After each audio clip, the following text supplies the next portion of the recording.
Evening all. Well, it's that time of year again where the words from that famous song ring true. I just don't know what to do with myself. Marsha Hines, I seem to recall. It's no man's land at the moment. Just think of it, punters. The footy season's over once again. The proper footy, that is. Rugby league. So when it comes to sport, what's a man to do? Then there's the weather. Once again, no man's land. Actually, a land of confusion.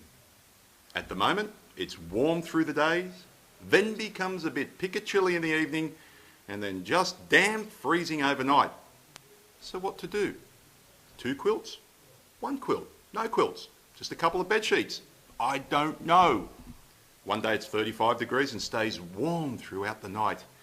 And the next it's persisting down with the wet stuff. Now, before I proceed any further, can you believe it? For 3 years running, I've missed the Rugby League Grand Final due to work commitments with weddings. To be honest though, I've not had too much interest in the past few deciders because they've mostly involved Melbourne and Brisbane. And in the past 2 seasons, Manly Warringah. But this year, I had arranged to watch the game with my eagle-loving mate, Jack.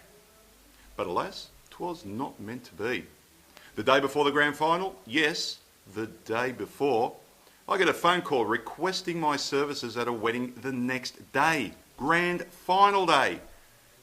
I'm on the phone. "You're kidding," I protested, but not too loudly, mind you, because I quickly relented and agreed to do the gig and help out my mate who was making the request. Reminds me of another old classic song, The Things We Do for Love. Was it Supertramp or 10cc? I'm not sure. It was like walking in the rain and the snow when there's nowhere to go and working at a bloody wedding when I should be grudgingly cheering on the mighty Manly Sea Eagles. Anyway, the Rugby League Grand Final has been and gone. I ask you, where did the season go? Actually, you've got a feel for Melbourne. Go on, please do, as I couldn't give a toss. I hate them. So good on Manly. Hang on, I hate them too. But nowhere near as much as Melbourne, and they are from the northern beaches of Sydney after all. And as I said, one of my best mates, Jack, has followed them forever and a day. So good on them, and also Steve Menzies, who's a thorough gentleman in a game loaded with hair product-filled, tattooed, toilet-romancing, mixed-up pretty boys who are taught from an early age to answer any question in an interview with this reply.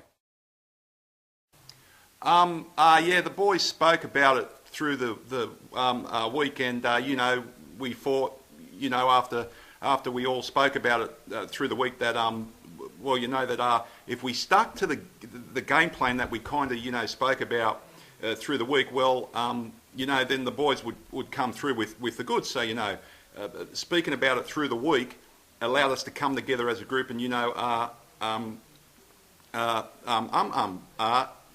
spoke about it, so we'll stick together.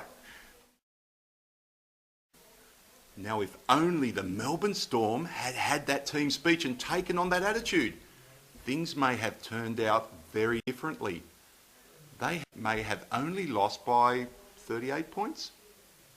Again, yes, you need to feel for them. You are the chosen one. The rest of us need to get on with preparing for the upcoming cricket season. Well, I'm ducking off for a tick. Back soon with my special guest, who's just entered the studio. And you know me, I'm very particular about who I have as a guest on my show. I always demand the highest quality, most talented and intellectual guest available.